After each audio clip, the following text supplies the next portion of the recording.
I came to Northern Ireland to work for the BBC and was an assistant film editor. So as an assistant film editor, it wasn't your voice that was being heard, it was the voice of the people obviously on camera. But as a journalist, I imagine you have a voice in the way that you write your stories. So how did that violence colour the way that you wrote in that time? Well, as a journalist, you try, I think, the best you can to be fair.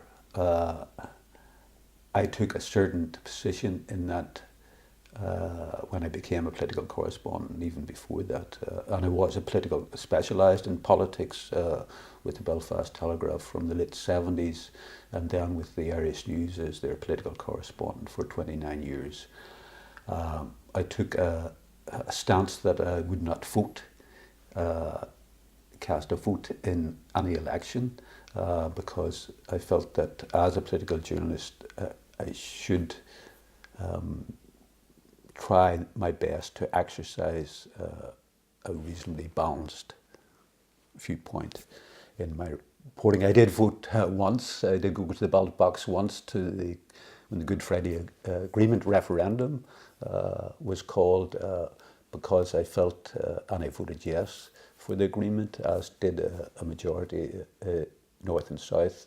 I felt I had to do that because I felt it was a pathway to peace, even though it may be an imperfect peace. And I remember covering all the talks about talks for years, and the talks at Castle Building Stormont, chaired by US Senator George Mitchell, whom I think the people owe a great debt to.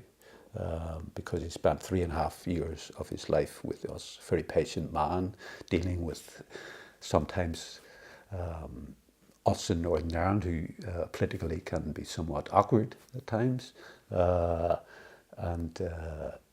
So I think his name will go down in history as a great US diplomat who helped us on the way. My experience in covering talks took me from Belfast to Dublin, to London, to Washington, where I met key players like President Clinton and others involved in the peace process. And there were highs and lows. One of the great low points after the agreement was signed was the Omagh bombing, of course. And I did remember walking in Omagh with Bill Clinton and Tony Blair and Bertie Ahern. And it was a very moving experience.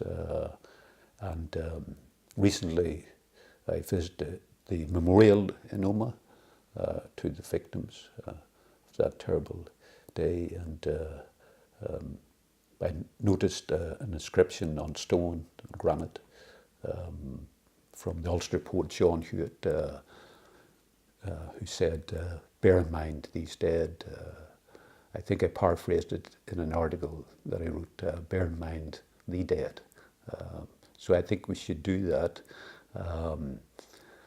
The Good Friday Agreement, imperfect as it is, and one leg of it not working properly at present, still saved thousands and thousands of lives from a cold grave. I have no doubt the agreement can be picked up again and worked on, and that the politicians here will be able to find a way forward.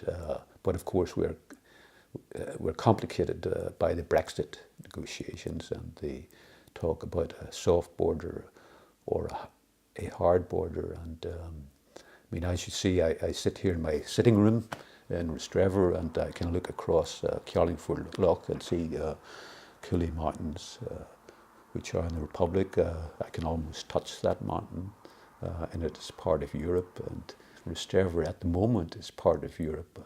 So who knows what will happen. But whatever happens, I have great faith that the people here, the good people, will find a better way to live together and a better peace.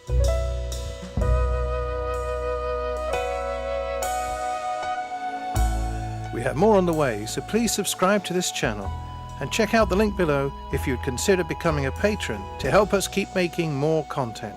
Thanks for watching.